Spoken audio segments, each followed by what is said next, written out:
beaucoup à tous ceux qui suivent. Je crois qu'on vient de lire un verset très fantastique et fondamental d'ailleurs.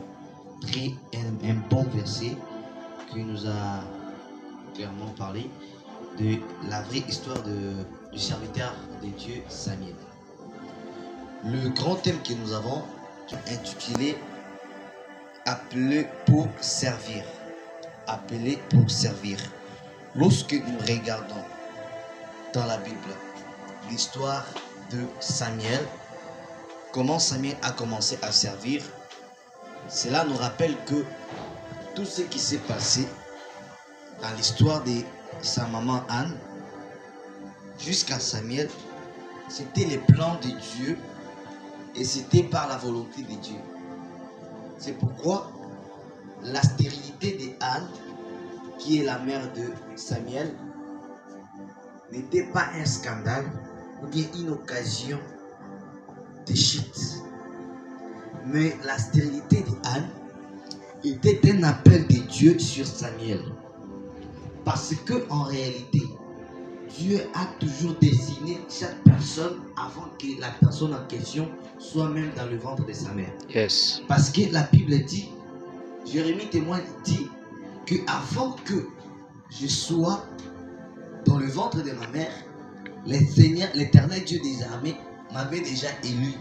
C'est-à-dire que l'appel de Dieu vient premièrement lorsque le ventre de la maman n'a pas encore porté de bébé, mais l'appel de Dieu vient lorsque la personne n'est pas encore prête à enfanter la gloire de Dieu. Voilà pourquoi il fallait que la honte soit chez Anne pour que Samuel soit appelé. Parce que c'était un appel. Alors, là, nous allons comprendre pourquoi Samuel était appelé. La Bible dit premièrement qu'en ces temps-là, la parole de Dieu était rare. Mais, quoique la parole de Dieu était rare, il y avait le fils d'Élie qui travaillait avec Élie à la sacrificature, qui travaillait avec lui. Ils étaient là, ils travaillaient. Mais ils servaient Dieu. Mais pourquoi Dieu a laissé le fils d'Élie? Il est allé jusqu'à chez Samuel. Parce que le fils d'Élie servait Dieu, mais il ne servait pas Dieu selon les normes de la parole de Dieu. Or, le vrai service de Dieu, lorsqu'on se met à servir Dieu, on doit servir Dieu et servir même les normes de Dieu.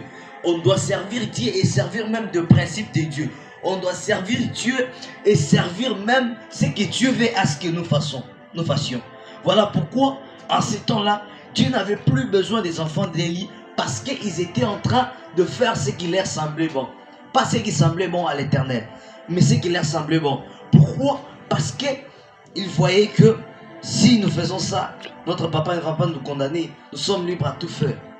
Maintenant, en ce temps-là, la Bible dit quoi? Quoique la parole de Dieu était rare, mais dans le temple de Dieu, la lampe n'était pas éteinte.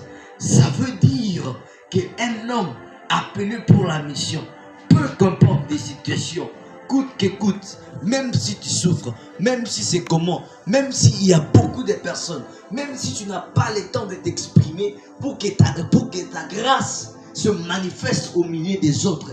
Mais tant que tu es là, tu es la lumière qui va éclairer.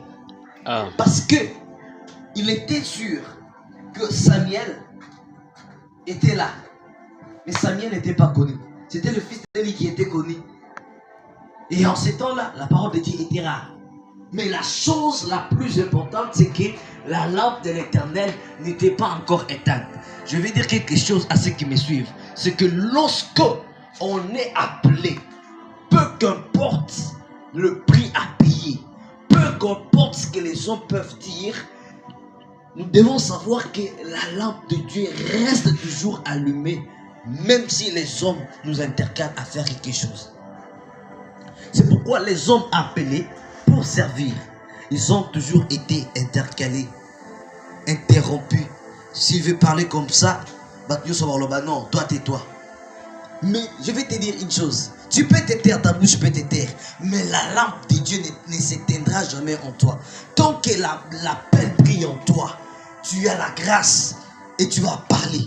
Un homme qui a la grâce, lorsqu'il parle, il y a une puissance qui sort de sa bouche et cette puissance-là a une plus grande efficacité. Lorsqu'il parle, tu sens que c'est la sagesse. Lorsqu'il parle, tu as l'impression que ça là maintenant c'est la lumière de Dieu qui brille en lui. Lorsqu'il parle, tu as l'impression que c'est l'appel d'un homme spirituel qui l'accompagne. Un homme qui vit spirituellement, je cours derrière le temps, un homme qui vit spirituellement, il vit selon ses principes, il vit